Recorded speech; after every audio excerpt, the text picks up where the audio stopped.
Hi folks, my name is Dr. John Drake and I'm a professor of tree physiology at SUNY ESF.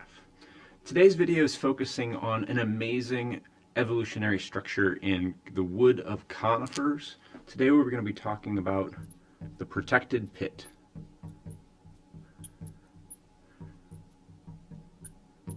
It's a really remarkable aspect in conifer trees that allows them to move water.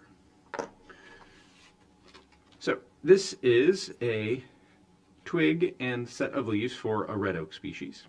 Inside the veins of this bit of stem and up through the vascular system of these leaves are a series of tubes that move water and allow water to enter the leaves to be evaporated in the environment. Those series of water transporting pipes we call xylem. In angiosperms, like our red oak example, they have vessels. And vessels are relatively wide, relatively long vertical structures that are joined at the top and bottom to the next adjoining vessel by a series of contact pits at the end of this big long tube. Vessels in angiosperms are wide and very long. Oaks in particular are famous for having long vessels, maybe as 1 to 2 meters long. And this big wide pipe is an open conduit that allows the very efficient movement of water up the stem of this tree. And really the only place where there is substantial resistance to water flow is water movement through these open pits at the junction between one vessel and the next. Conifers, like this larch example, don't have vessels. They move water through a different type of xylem called tracheids. And tracheids look very different. Tracheids are much shorter, and they're kind of like elongated and pointy at both tips. So a tracheid kind of looks like this, and they're much shorter than vessels, and tracheids are overlapping at the top and bottom, and they are also connected to each other by holes that we call pits in between these tracheids. And as water is pulled up the tubes that go along the hydraulic architecture of the stem of this larch and into the veins of all of the leaves, the water has to move through a bunch of these pits. And it has to move through a lot of pits because individual tracheids are much shorter than vessels. The hydraulic resistance of water moving through that pit really should constrain conifers to not be able to be very tall, to not be able to move very much water. But clearly conifers do get really big. They're some of our largest trees, like the coast redwood and the giant sequoia, really tall eastern white pines. They're able to move water very effectively through their bodies because of the amazing nature of their protected pits. So I'm going to draw one of the junction points here, one of the pits between adjacent tracheids here in a cross section through that pit. So we have a hole here that allows the movement of water from one tracheid over here on the left into the next tracheid so that water can move up the tree by water moving through that pit and up and out.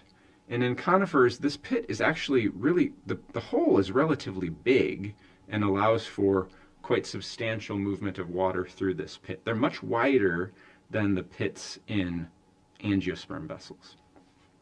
This wide pit would be a problem. It would allow for damage, hydraulic damage to to tracheids to move from one tracheid to the other, for an air embolism to move from one tracheid to the other.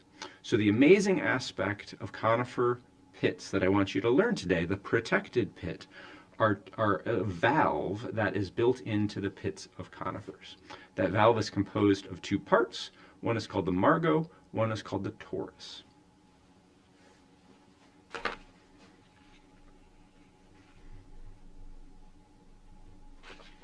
So within this pit, it's not just an open pit.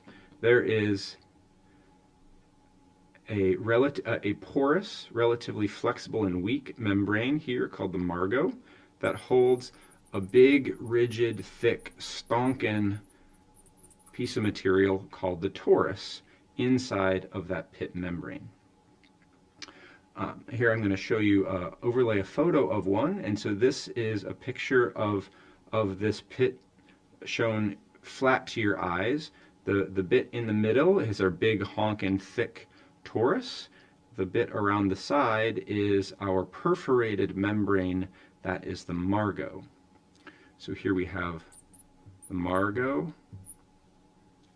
is the perforated membrane, this bit, and here we have the torus, the big thick honkin' impermeable water membrane in the middle. This is a valve. It can close and prevent the movement of dangerous air emboli from one tracheid to the adjoining tracheid next door. So let's say that tree's going through a drought, the water is being sucked really strongly through this tube, and we have an air embolism that forms in this tracheid here on the right side of this vessel. This protected pit prevents that air embolism from moving into the adjoining vessel. Think about what happens. So I'm going to draw that pit again. The tension in our tracheid that still contains water pulls this closed. So our margo gets pulled over to the side on both sides, and our big stonkin' tough torus membrane seals against the edges of the pit and stops the movement of water or a dangerous air embolism from moving from one tracheid to the other.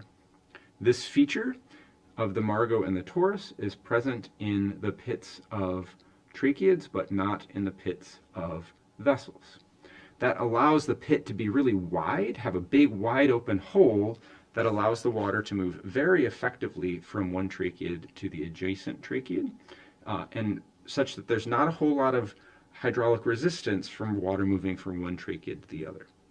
And that allows for conifer trees to grow big and large despite having the hydraulic system that would appear to put it at a disadvantage relative to angiosperm trees like our oak here that can make wide and long vessels. So, protected pits are amazing features in conifers that provide protection and allow for high hydraulic conductivity between adjacent tracheids.